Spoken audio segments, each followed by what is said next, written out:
But what happens is the effects are accumulative. The body uses 2.5 liters, which is about 9 cups of water a day, according to the Mayo Clinic. Now, folks, the Mayo Clinic is mainline and very, very conservative. That is just what you need, folks, to stay alive. Will you please repeat with me? 9 cups just keeps me alive. 9 cups just keeps me alive. So when you hear these things that say 8 glasses of water, 9 cups of water, whatever, it isn't even enough, according to the Mayo Clinic, to keep your bodily metabolism and bodily processes hydrated in the least amount. More causes of cellular dehydration if you have any kind of work. Now, strenuous activities can be mental or it can be stress. How many of you have stressful jobs? Most people do or have stress somewhere in their life. Maybe I should have said, how many of you have stressful kids or grandkids? Maybe that's what your trigger is to more hands. Okay, so if you eat foods that are little in fruits and vegetables, they're dried foods. They take a lot of water to digest.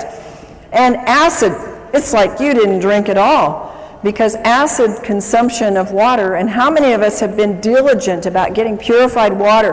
How many of you out there have been really diligent about making sure you don't drink tap water and you drink bottled? Oh, I was adamant, you know, we have RO in our house, we have distilled, we have everywhere I go, we have purified water. It's acid water, you might as well drink nothing. And digestion of, in the digestion process, the fluids are not being replaced. Thirst is the last thing. And you know, I can remember saying to clients, you need to drink more water, and they would say to me, but I'm not thirsty. And I really didn't have a good comeback other than, you need to drink more water. But I sure do now, and you will too. Dehydration occurs when there's more water leaving the body than is being taken in. And the body is dynamic. It's moving all the time, and it's always changing. And this is especially true with the water levels in the body. How many of you notice now that your body craves water? I've noticed since I've gotten on microclustered water, I can tell my body is like listening now. It's like it's woken up all the receptors, and it like says, I need more water. And before, I never was thirsty, and I would forget to drink. So your water routinely needs to be replaced. So we lose it in all of these examples, which we're going to now show you. How many of you are not aging? Oh, we got some. Well, I tell you, after I hit about 45, I started to feel it. And after I hit 50, I started to feel it more. And then the next decade, I felt it more. And I am so thankful to God that He brought into my life and into the United States, because literally this was not available to us many, many years ago, that now I have a tool before I'm 100 to start really challenging my aging process. And you see, aging causes a decreased thirst. It just goes away. And you see many, many older people who say, drinking?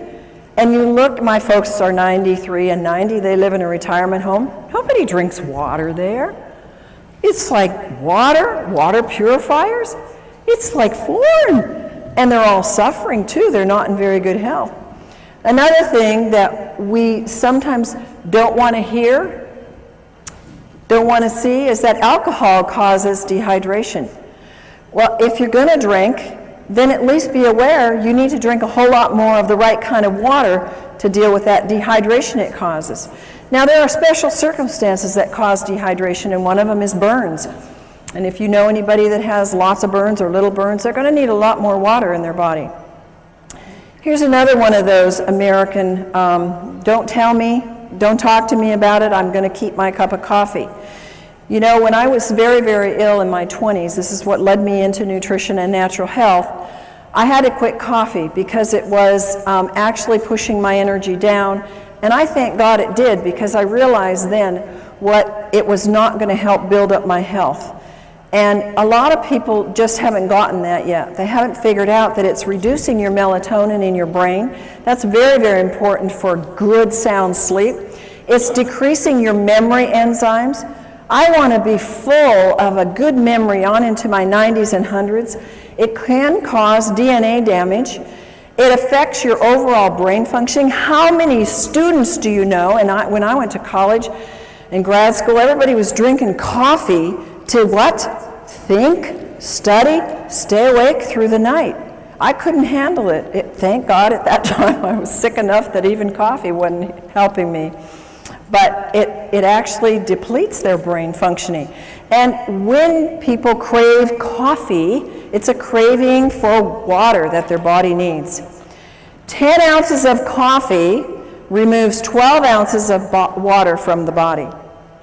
Dehydration is caused by diarrhea. Diets cause dehydration. When you see people or yourself or whoever, when they eat a lot of snacky foods, processed foods, refined grains, chemicals, high in chemicals, preservatives, sugar is a big one. It steals the water from you, and people don't think like that. Now, of course, salty foods cause you to crave and maybe to thirst water, but what do people quench that thirst with or try to quench it with? Sodas or iced tea or something that further causes dehydration. Exercise uses up water. We know that this doesn't include just the physical exercise, but it includes the mental as well.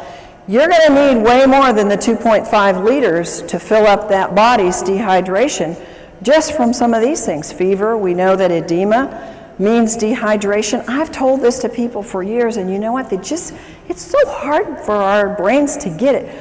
Well, how can that be a lack of water when I got too much water? Well, it's because the inside of the cell is mostly salt and your potassium, sodium pumps aren't working right. And the body pulls the water from other parts to assist that area, and you get dehydration. And if you drink enough water, you must drink it until your urine is clear. Now, the only exception to that is, of course, if you just took a B complex with the riboflavin in it, and that will make the urine very yellow. Water is the best natural diuretic, and if people would just use a lot more of that, they would find their swelling and things would be much more improved. High altitude causes dehydration. Again, I'm going to tell you a little story about myself. It's kind of, when I look at it now, it makes me feel rather stupid and ignorant, but I went to Ecuador a few years ago, and I got very sick in Quito. And I thought, what's the matter? I'm not sick. I don't want to get the flu. I felt horrible.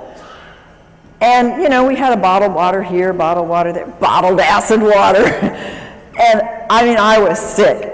And it was a health trip. There were a lot of other people there who were into health, and nobody knew to drink water. In fact, you know what they gave me?